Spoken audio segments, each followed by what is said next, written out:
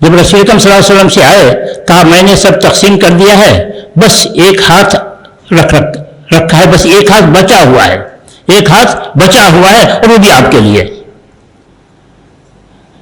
تو آپ نے کہا نہیں، سارے ہاتھ بچے ہوئے بس ایک کے، جو اللہ کی راہ میں گیا وہی بچا ہوا ہے، یہ تو کھا کر ہم ختم کر لیں گے۔ جو اللہ کی راہ میں گیا وہی بچا ہوا ہے، وہی ہمارے لیے ذخیرہ آخرت ہے، یہ تو کھا کر ختم کر لیں گے۔ تو کہا سب بچا ہوا ہے سوائے اس ایک ہاتھ کے۔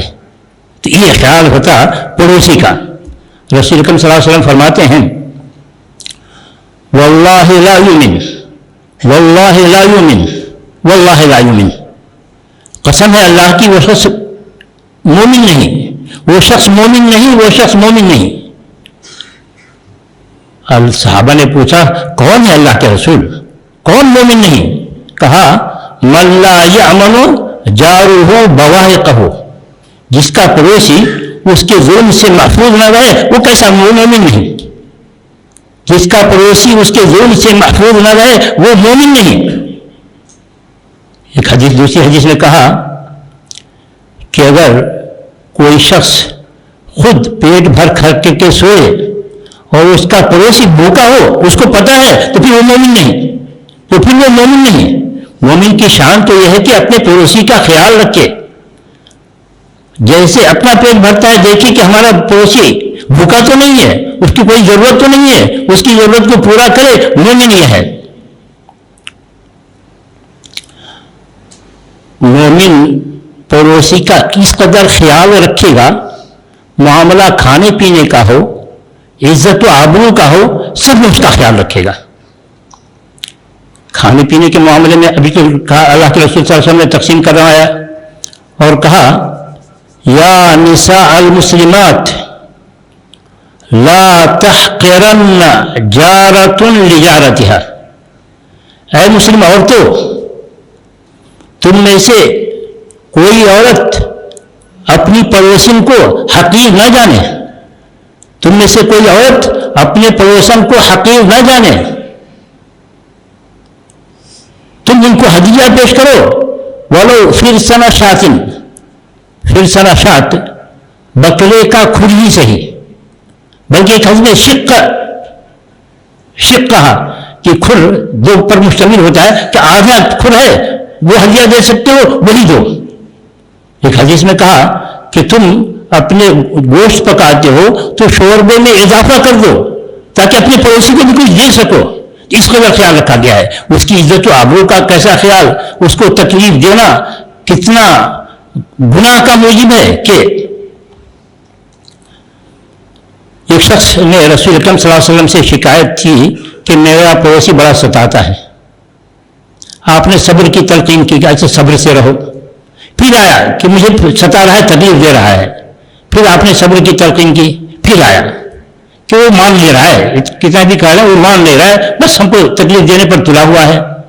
آپ نے کہا اچھا ٹھیک ہے، جاؤ اپنا سامان سڑک پر ڈال دو، جاؤ اپنا سامان سڑک پر ڈال دو۔ گیا وہ سامان سڑک پر ڈال دیا، جانے والے پوچھتے یہ کیوں؟ کہا یہ پڑوسی ہمارا ستا رہا ہے، سب اس کو لعنت بھیجتے، کیسا پڑوسی ہے؟ ہر جانے والا پوچھتا اور وہ بتاتا، وہ اس پر لعنت بھیجتا، کیسا ہے؟ تنگ آ کر کے بیچارہ جو ستاتا تھا پہنچا، ایک روایت کے مطابق اس شخص کے پاس پہنچا کہ بھئی اب سے نہیں ستاؤں گا، اپنا سامان اندر کر لو، اپنا سامان اندر کر لو۔ اس سے بھیانک دوسری روایت میں ہے اسی واقعے کے سلسلے میں کہ پہنچا اللہ کے رسول کے پاس، کہا اللہ کے رسول دیکھیے سارے لوگ لعنت بھیج رہے ہیں مجھ پر فلاں وجہ سے۔ اللہ کے رسول نے کہا یہ ابراہیم لعنت اللہ اکبر اور اکثر من الناس، وہ کیا لعنت بھیجتے ہیں، اللہ کی لعنت تم پر ہو رہی تھی، وہ کیا لعنت بھیجتے ہیں، اللہ کی لعنت تم پر ہو رہی تھی۔ تو اس کا آخری نتیجہ ہے کہ اس نے اس کو کہا کہ معاف کرو، چلو اپنا سامان اندر کرو۔ تو کتنی یہ ہے پڑوسی کو ستانا، پڑوسی سے خیانت کرنا کتنا بڑا جرم ہے۔ کہ ایک صحابی نے اللہ کے رسول سے صلی اللہ علیہ وسلم سے پوچھا ایو ذنب اعظم، کون سا گناہ بہت بڑا ہے، سب سے بڑا گناہ کون سا ہے؟ تو کہا ان تجعل للہ ندا، کہ تم اللہ کے ساتھ شریک کرو جبکہ اللہ نے ہی تم کو پیدا کیا ہے، تمہاری عبادت خالص اللہ کے لیے ہونی ہے۔ کہا ثم ایون، اس کے بعد کون سا بڑا گناہ ہے؟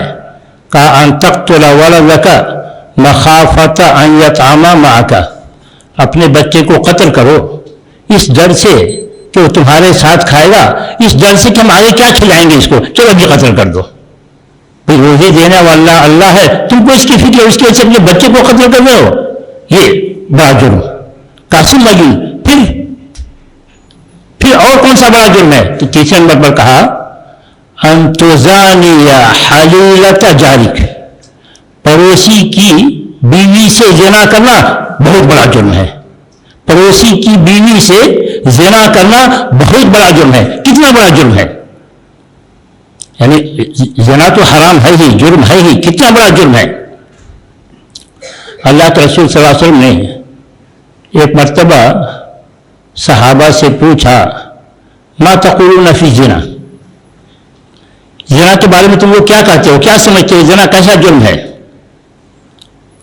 صحابہ نے جواب دیا حرام حرمہ اللہ ورسولہ فہو حرام الی یوم القیامہ، زنا حرام ہے، اللہ اور اس کے رسول نے اسے حرام کہا ہے، وہ تو قیامت تک حرام ہے۔ اللہ کے رسول صلی اللہ علیہ وسلم نے فرمایا کہ پڑوسی کی بیوی سے زنا کرنا 10 عورت کے زنا سے بڑھ کر ہے۔ پڑوسی کی بیوی سے زنا کرنا دوسری 10 عورتوں سے زنا کرنے سے بڑھ کر ہے۔ یہ کیوں اس سے اہمیت دی جا رہی ہے کہ بار بار آمنا سامنا ہوگا تو اپنی نگاہ نیچی کر کے اس کی حرمت کا خیال رکھو۔ پھر پوچھا ما تقولون فی السرقۃ، چوری کے بارے میں تم کیا کہتے ہو؟ کہا حرام، وہ بھی حرام ہے۔ اللہ کے رسول صلی اللہ علیہ وسلم نے کہا 10 آدمی کے گھر میں چوری کرنے سے بڑھ کر پڑوسی کے گھر میں چوری کرنا ہے، اس کا جرم اتنا بڑا زیادہ ہے۔ تو پڑوسی کے حق کو جانے کے پڑوسی کا کیا حق بنتا ہے کہ اللہ کے رسول صلی اللہ علیہ وسلم اسے حق شفاعت دے رہے ہیں کہ بیچنا ہو تو اس سے جو رہنا ہو تو اس کا خیال کرتے ہوئے تمہاری زبان سے، تمہاری کسی حرکت سے تمہارے پڑوسی کو نقصان نہ پہنچے، تکلیف نہ پہنچے۔ والجار ذی القربى والجار الجنب، رشتہ دار ہو تو اس کا حق کہیں بڑھ کر، اور رشتہ دار نہ ہو مسلم ہو تو اس کا دوگنا حق، ورنہ عام ہو تو اس کا بھی خیال کیا جانا ہے۔ چنانچہ عبداللہ ابن عمرو ابن العاص نے ایک مرتبہ بکرا ذبح کروایا، کہیں گئے تھے، آئے تو پوچھا، ان کا ایک پڑوسی یہودی تھا، تو کہا یہودی پڑوسی کو دیا یا نہیں؟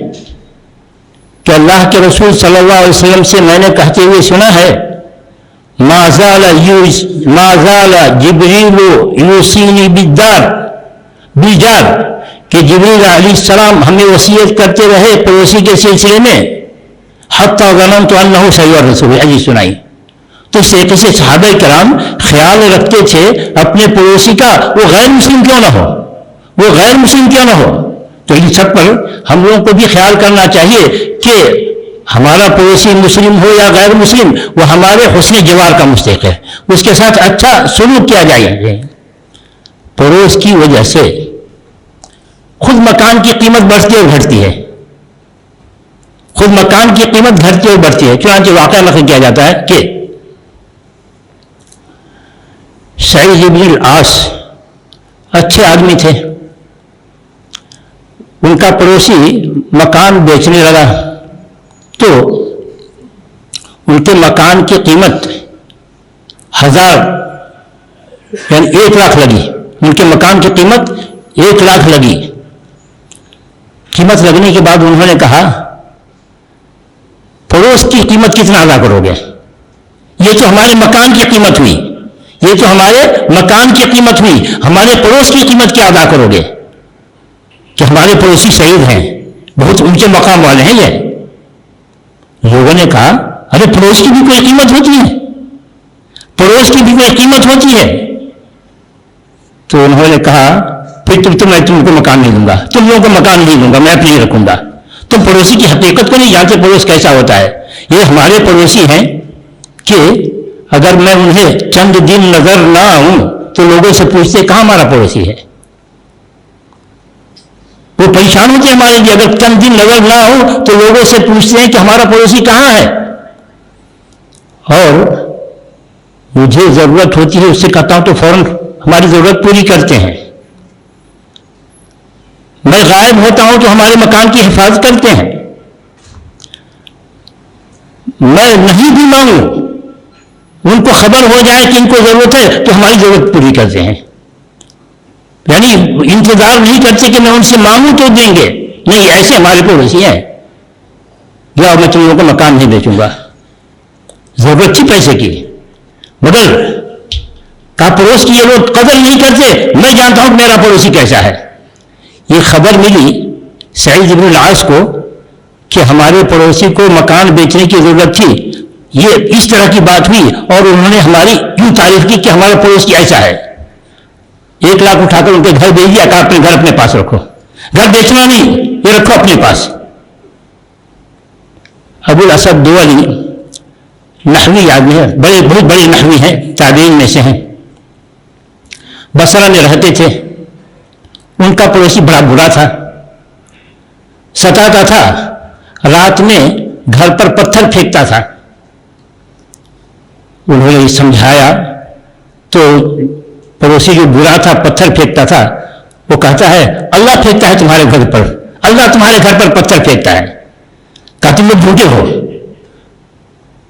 اللہ پتھر پھینکتا تو ہم کو لگتا، وہ چپتا نہیں پتھر، مگر تم لوگ پھینکتے ہو، ہم پر پتھر نہیں لگتا ہے، یہ ادھر گر جاتا ہے. پھر کہا ایسے پڑوسیوں کے ساتھ رہ کر کیا فائدہ. بیچا بڑے سستے میں مکان بیچا. وہ کہتے ارے اتنے سستے میں کیوں بیچ دیا؟ تو جواب دیا پڑوسی کی وجہ سے مکان کا مقام اونچا ہوتا ہے اور پڑوسی کی وجہ سے اس کی قیمت گھٹتی ہے. ہمارا پڑوسی ایسا ہی ہے. اب آپ دیکھتے ہیں نا، آپ لوگ بھی جاتے ہوں گے مکان خریدنے کے لیے محلے میں تو پتہ کر لیں گے کہ اس محلے کے لوگ کیسے ہیں، یہ جس بلڈنگ میں رہ رہا ہے وہاں کے لوگ کیسے ہیں. تو پڑوسی کی کیا قیمت ہوتی ہے. دیکھیے معاشرے کے وہ کم جانا کرتے ہیں، شریعت اس کو اللہ تعالیٰ ہے ہم سب کو پیدا کیا، کس انسان کی کیا ضرورت ہے، کیسے انسان رہے تو وہ اچھی نیک زندگی اس کی گزرے گی، وہ اللہ بہتر جانتا ہے. جس کا حکم بھی اسی کے مانند ہے. چنانچہ کہا گیا کہ بلکہ حدیث میں وارد ہے انسان کے لیے 4 بڑی اچھی باتیں ہیں. 4 بڑی اچھی باتیں، بلکہ انسان کی سعادت کی بات یہ ہے کہ اسے 4 چیزیں حاصل ہوں. وہ کیا سعادت کی بات ہے کہ 4 چیزیں انہیں حاصل ہو. المرأۃ الصالحۃ، بہترین بیوی، نیک بیوی، مکان کشادہ جس میں اس کی ساری ضرورتیں پوری ہوتی ہوں، اور اچھا پڑوسی، چوتھی اچھی سواری. یہ 4 چیزیں مل گئی جس کو، اچھی بیوی، اچھا گھر، اچھا پڑوسی، اچھی سواری، اس کی ساری ضرورت پوری ہو گئی. اور اسی کے مقابلے میں بیوی خراب ہو، مکان تنگ ہو، ضرورت پوری نہیں ہوتی ہو، پڑوسی برا ہو، سواری اچھی نہ ہو، یہ اس کی بدبختی کی علامت ہے. تو خلاصہ یہ کہ پڑوسی کو شریعت اسلامیہ میں بڑی اہمیت حاصل ہے. اس کا خیال کرنا چاہیے. ہم کھائیں تو اس کا بھی خیال کریں کہ ہمارا پڑوسی بھوکا تو نہیں سو رہا ہے، ورنہ ایمان کی نفی کی جا رہی ہے کہ ایسا مومن کیسا مومن ہے وہ جس کو اپنے پڑوسی کی فکر نہ ہو، وہ کیسا مومن ہے. اللہ تعالیٰ سے دعا ہے کہ اللہ تبارک تعالیٰ ہم تمام مسلمانوں کو خود دین کی مکمل پابندی کی توفیق عطا فرمائے، اپنے پڑوسیوں کا خیال رکھنے کی توفیق عطا فرمائے، پڑوسی کے مال، عزت و آبرو سب کی حفاظت کی توفیق عطا فرمائے. اللہ تعالیٰ ہمیں ہر اس کام کی توفیق عطا فرمائے جس سے اللہ راضی ہو اور ہمیں جنت نصیب ہو. آمین. واخر دعوانا الحمد للہ رب العالمین.